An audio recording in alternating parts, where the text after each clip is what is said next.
আমার কত টাকা আছে বলতে পারবে? 20 টাকা। হ্যাঁ স্যার 20। বাহ বাহ দারুণ। আচ্ছা তোমার কাছে টাকা আছে কি একটাও? আছে নোট স্যার। ব্যাগ থেকে তোমাদের বের করো, টাকাগুলো পরে ওকে দিয়ে দিবা। টাকা নাও, ওকে দিয়ে দিবা কিন্তু। হ্যাঁ ব্যাগ কত নেই টাকা? 2 টাকা দিলাম, টাকাগুলো কিন্তু পরে ওকে দিয়ে দিবা।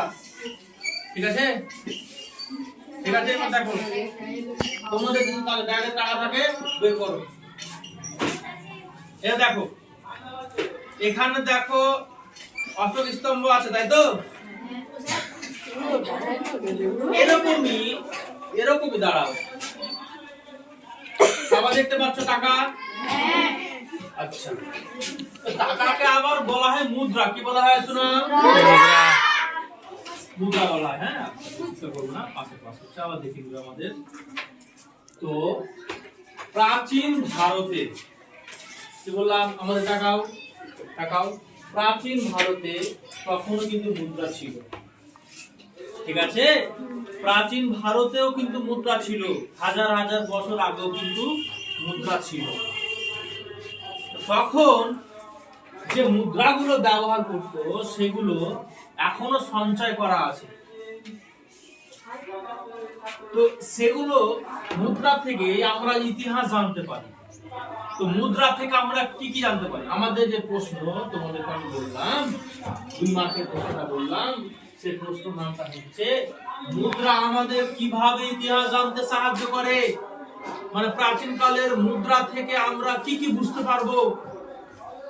যেমন তোমাকে যদি বলি যে বলো তো বাবু, এই মুদ্রা থেকে তুমি কি কি জানতে পারবে, তখন তুমি কি বলবা? দেখো একটু ভেবে দেখো, যে দেখো এটা হচ্ছে 1 টাকা বা 2 টাকার ডলার আছে, ঠিক আছে, এটা 1990 সালে বা 2000 সালে এটা তৈরি হয়েছে, এরকম বলতে পারো না? লেখা আছে কি নেই বাবু? লেখা আছে। আচ্ছা, তখন প্রাচীন কালের মুদ্রা থেকে আমরা জানতে পারবো।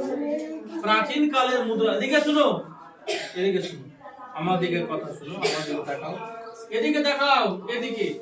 প্রাচীন কালের মুদ্রা থেকে আমরা জানতে পারবো যে ওই মুদ্রাটা কোন রাজার আমলে তৈরি হয়েছে। কেন?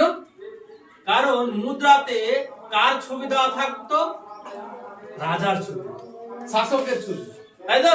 সম্রাটের ছবি দেওয়া থাকতো। আর দেওয়া থাকতো যে এটা কত সালে বা কতদিন আগে এই মুদ্রাটা তৈরি হয়েছে।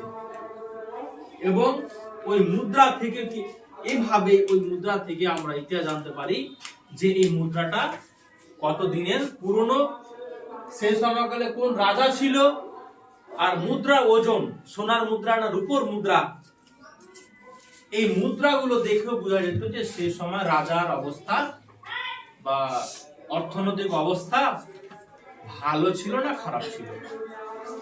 যেমন আমাদের সমাজে যারা অর্থনৈতিক অবস্থা যাদের ভালো আছে, তারা ভালো পোশাক পরে আছে, ভালো গাড়ি চালায়। আর যাদের অর্থনৈতিক অবস্থা ভালো নেই, তারা আমার মতো সাইকেল। আচ্ছা, তাহলে আমরা যদি তোমাকে প্রশ্ন করি বা আমি যদি তোমাদের প্রশ্ন করি, বলো তো বাবু মুদ্রা আমাদের ইতিহাস জানতে কিভাবে সাহায্য করে, তখন কি বলো? স্যার, মুদ্রা থেকে সেই সময়কালের শাসকের নাম, শাসকের মূর্তি এবং সেই সময়কালে রাজনৈতিক অবস্থা ও অর্থনৈতিক অবস্থা জানতে পারি।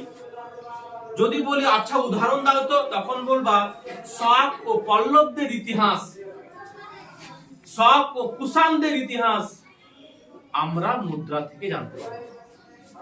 কোন বংশের ইতিহাসটা সব থেকে বেশি জানতে পারি মুদ্রা থেকে? শক ও কুষাণ। দেখো শেষ লাইন লেখা আছে, এটা আগে কথা বলছিলাম। আছে কি নেই? আছে। শক ও কুষাণদের কাহিনী আমরা মুদ্রা থেকে কিন্তু জানতে পারি। বুঝা গেল বাবু? अच्छा लगा? नहीं लगा? नहीं लगा? नहीं? ठीक है।